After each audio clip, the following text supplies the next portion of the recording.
क्या आप जानते हैं गौतम बुद्ध के बारे में? एक बात प्रसिद्ध थी कि वो कुछ लोगों को तो सीधे अपना शिष्य बना लेते थे और बौद्ध संघ में शामिल कर लेते थे, लेकिन कुछ लोगों को अपना शिष्य बनाने से पहले वो उन्हें कुछ दिनों के लिए शमशान घाट में जाकर रहने के लिए कहते थे और फिर उसके बाद ही संघ में शामिल करते हैं। तो आखिरकार वो ऐसा क्यों करते थे, इसे आप जानेंगे इस कहानी के माध्यम से।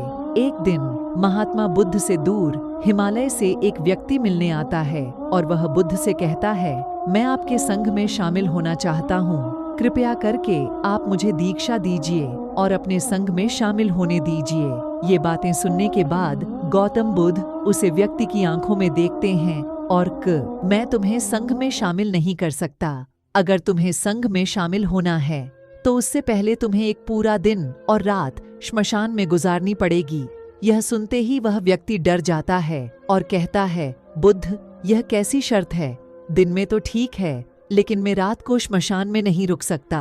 बुद्ध ने पूछा, रात में क्यों नहीं रुक सकते? व्यक्ति ने कहा, क्योंकि रात होते ही श्मशान में भूत, प्रेत और आत्माओं घूमने लगती है। बुद्ध ने पूछा, क्या तुमने कभी किसी भूत, प्रेत या आत्मा को अपनी आंखों से देखा है? व्यक्ति ने कहा, नहीं बुद्ध, मैंने अपनी आंखों से तो नहीं देखा, लेकिन मैंने लोगों के मुंह से भूत और आत्माओं के होने की कहानियां हैं और मैंने कुछ लोगों को भूत प्रेत क्यों भी। ऐसे लोग बहुत अजीब अजीब सी हरकतें करने लगते हैं। बुद्ध ने कहा, तो फिर यह तुम्हारे लिए एक बहुत ही सुनहरा मौका है यह जानने का कि क्या सच में भूत प्रेत और आत्माएं होती भी हैं या नहीं।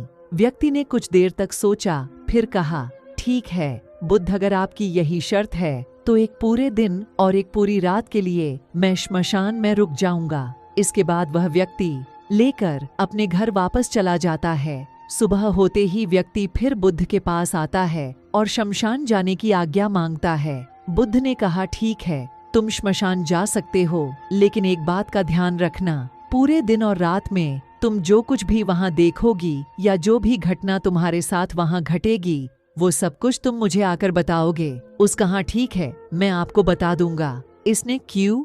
व्यक्ति श्मशान के लिए निकल पड़ता। उसके जाते ही बुद्ध अपने दो शिष्यों से कहते हैं, तुम दोनों उसके पीछे जाओ और उसका ध्यान रखना, लेकिन ध्यान रहे उसे यह बात पता नहीं लगनी चाहिए कि तुम दोनों उसके आसपास ही हो। वे दोनों शिष्य भी चुपचाप उस व्यक्ति के पीछे पीछे श्मशान की तरफ चले जाते हैं। एक पूरा दिन और रात शमशान में गुजारने के बाद अगली सुबह वह व्यक्ति गौतम बुद्ध के पास वापस आता है। बुद्ध ने पूछा, बताओ क्या तुमने देखा वहां?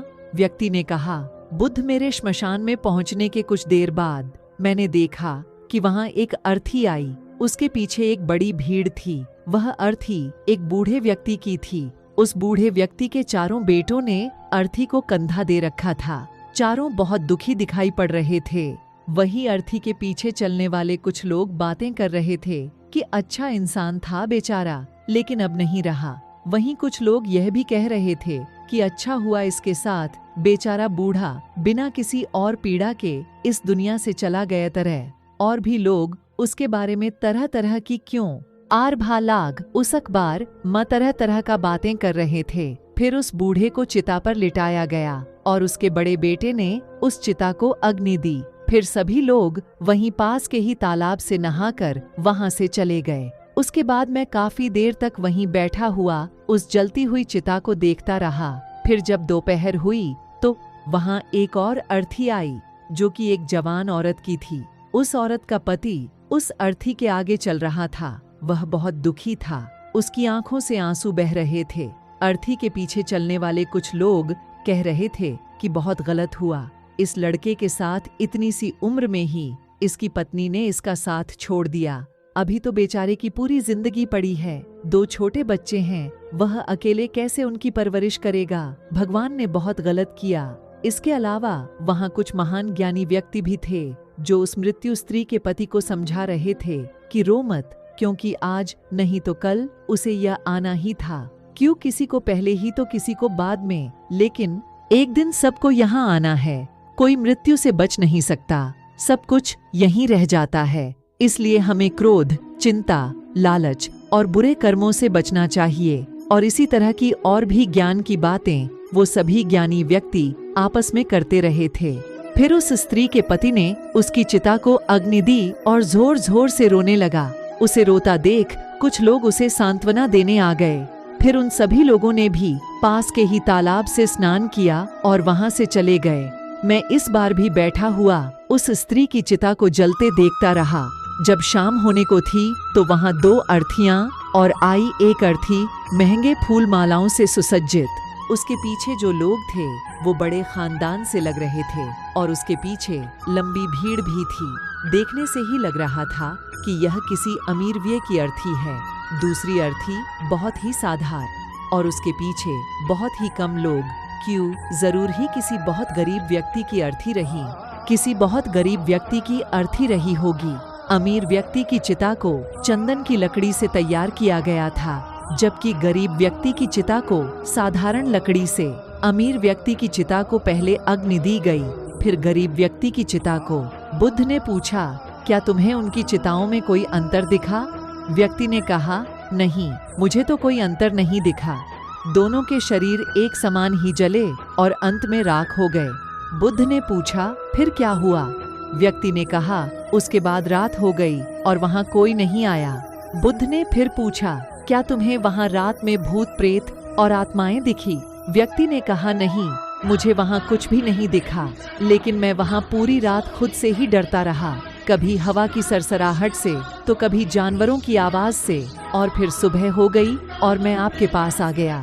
बुद्ध ने कहा, बहुत बढ़िया किया, लेकिन मैं तुम्हें अर्थ में शामिल नहीं कर सकता। व्यक्ति ने कहा, लेकिन क्यों? बुद्ध ने कहा, क्योंकि कण कहाँ, लाखन क्या? बुद्ध ने कहा, क्या कि तुम अभी उसके लिए तैयार नहीं? संघ में शामिल होने के लिए तुम्हें एक बार और एक पूरा दिन और रात श्मशान में गुजारनी पड़ेगी। व्यक्ति ने बुद्ध को मनाने की बहुत कोशिश की, लेकिन बुद्ध नहीं माने, तो उसने दोबारा श्मशान में जाना स्वीकार कर लिया। अगली सुबह बुद्ध से आज्ञा लेकर वह फिर श्मशान की ओर निकल पड़ा। बुद्ध ने इस बार फिर उसे व्यक्ति की सुरक्षा के लिए उसके पीछे अपने 2 शिष्य फिर भेज दिए। 2 एक पूरा दिन और एक पूरी रात श्मशान में गुजारने के बाद वो फिर बुद्ध के पास आया। बुद्ध ने फिर वही प्रश्न किया, बताओ क्या देखा तुमने वहाँ? व्यक्ति ने कहा, बुद्ध, कल मेरे सामने 8 लोगों की चिंताओं को अग्नि दी गई और उन सब 8 साथ भी वही घटनाएं हुई जो मैंने पिछली को बताई थी कि बहुत से लोग रो रहा क्यों। कुछ उन्हें सांत्वना दे रहे थे और कुछ ज्ञानी व्यक्ति तरह तरह की बातें कर रही थीं। लेकिन एक अलग चीज जो मैंने इस बार देखी वो ये थी कि कुछ मृत व्यक्तियों के शरीर के कुछ हिस्से जो ठीक से नहीं जल पाए थे, उन अधजले हिस्सों को चील, कौवे और जानवर नोच नोच कर खा रहे थे।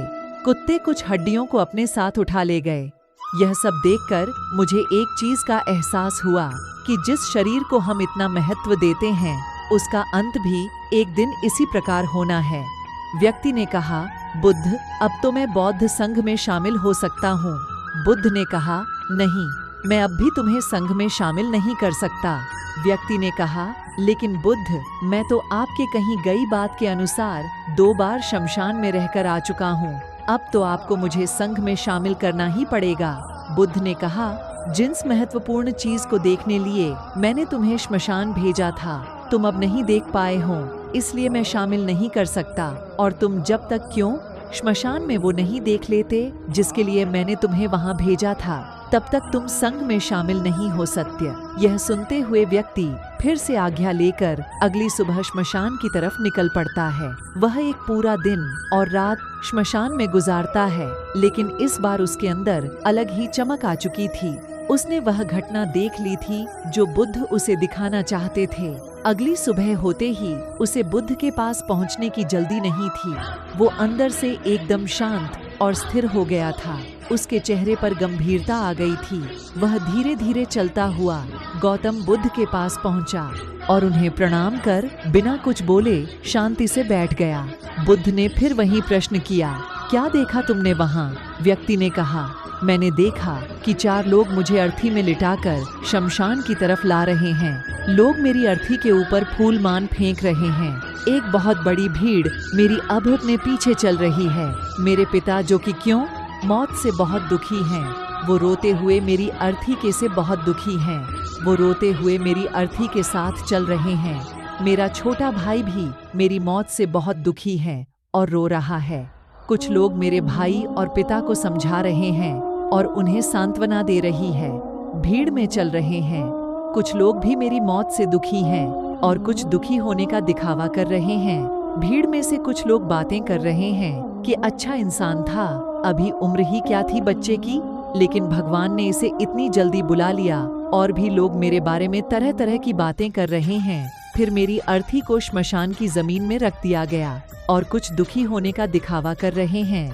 भीड़ में से कुछ लोग बातें कर रहे हैं कि अच्छा इंसान था, अभी उम्र ही क्या थी बच्चे की, लेकिन भगवान ने इसे इतनी जल्दी बुला लिया। और भी लोग मेरे बारे में तरह तरह की बातें कर रहे हैं। फिर मेरी अर्थी को श्मशान की जमीन में रख दिया गया। मैं सांस लेना चाहता था, लेकिन मेरे अंदर सांस नहीं थी। मैं अपने हाथ पैरों को हिलाना चाहता, लेकिन मैं हिला नहीं पा रहा था। मैं अर्थी से उठकर अपने पिता को गले से लगाना चाहता था और अपने छोटे भाई से ये कहना चाहता था कि माता पिता का ध्यान रखना, क्योंकि अब तुम ही हो जिसे पूरे घर को, अब तुम जिस पूरे घर का संभालना है। उसके बाद मुझे उठाकर चिता में लिटा दिया गया। फिर मुझे एक कपड़े से ढक दिया गया। उस कपड़े के बाहर मुझे कुछ भी दिखाई नहीं दे रहा था। फिर मेरे ऊपर बहुत सी लकड़ियां रख दी गईं। वो मुझे बहुत भारी लग रही थीं। मैं उन्हें हटाना चाहता था। मुझे अंदर घुटन महसूस हो रही थी। फिर कुछ समय पश्चात मुझे गर्मी का आभास हुआ। मैंने देखा कि मेरे पूरे शरीर पे आग लग चुकी थी। मेरा पूरा शरीर किसी लकड़ी की भांति चल रहा था। मैं चिल्ला या, लेकिन मेरे मुंह से आवाज नहीं निकली। मैं उस अग्नि में पूरी तरह से खो गया था। मैं पूरी रात खुद को ऐसे ही जलता देखता रहा और अंत में मैंने पाया कि मैं राख में तब्दील हो चुका हूँ। उस पूरी रात मैं पता नहीं कहाँ खोया रहा। ना तो मैं डरा और ना ही मुझे किसी प्रकार के डर का एहसास। और सुबह होते ही मैं आपके पास गया। यह सब सुन बुद्ध मुस्कुराए और संघ में शामिल हो सकते हो। बुद्ध ने कहा, जीवन को वही व्यक्ति समझ सकता है, जावन आदमी समझ सकता है जिसने मृत्यु को समझ लिया हो। जैसे एक बीमार व्यक्ति ही स्वस्थ रहने के महत्वपूर्ण अच्छे से समझ सकता है। वास्तव में गहरे ध्यान और साधना में उतरने के लिए अंदर ज्ञान का बीज होना बेहद आवश्यक है। और वह ज्ञान का बीज कल रात तुम्हें वहाँ मिला। तुमने वहाँ जाकर ये महसूस कर लिया कि तुम्हारा शरीर नश्वर है और तुम्हारे साथ कुछ भी नहीं जाने वाला, सब यहीं रह जाएगा। जब तुम पहले 2 बार शमशान गए तो तुम भी उन्हें ज्ञानी व्यक्तियों की तरह ही थी, जो श्मशान में जाते ही धार्मिक हो जाते हैं, जिन्हें वहां जाते ही मृत्यु की याद आती है, शरीर के नश्वर होने की याद आती है और वहां बड़ी बड़ी बातें करते हैं, लेकिन वह निकलते ही फिर पहले जैसे हो जाते हैं। है 9 बुरे काम करते हैं, अधर्म करते हैं, शरीर से मोह करते हैं, इसे अमर मान लेते हैं और दूसरों से ऐसा व्यवहार करते हैं जैसे वह यहाँ हमेशा रहने वाले हैं। लेकिन जब तुम तीसरी बार वहाँ गए तो तुम्हें अंदर से यह आभास हुआ कि तुम असल में वो नहीं हो जो तुम खुद को मानते। खुद के अंदर गहरा ध्यान और समर्पण पैदा करने के लिए शरीर की नश्वरता और मृत्यु का अनुभव करना बेहद आवश्यक। अब जो ज्ञान का बीज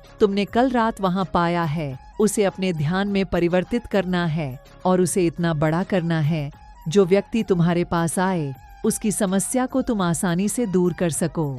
सीखा। इस कहानी से हमें शिक्षा मिलती है कि हमारा शरीर नश्वर है, यह एक दिन खत्म हो जाएगा। अगर किसी व्यक्ति ने जन्म लिया है कि मौत निश्चित है, इसलिए हमें क्रोध, हिंसा, लालच जैसी बुरी आदतों को आज ही छोड़ देना चाहिए। पता नहीं आज हम हैं कि कल भी होंगे, इसलिए हमें वर्तमान समय में अच्छे काम करने चाहिए। तो दोस्तों, कैसी लगी ये कहानी आपको कमेंट सेक्शन में कमेंट करके जरूर बताना। नमो बुद्धाय।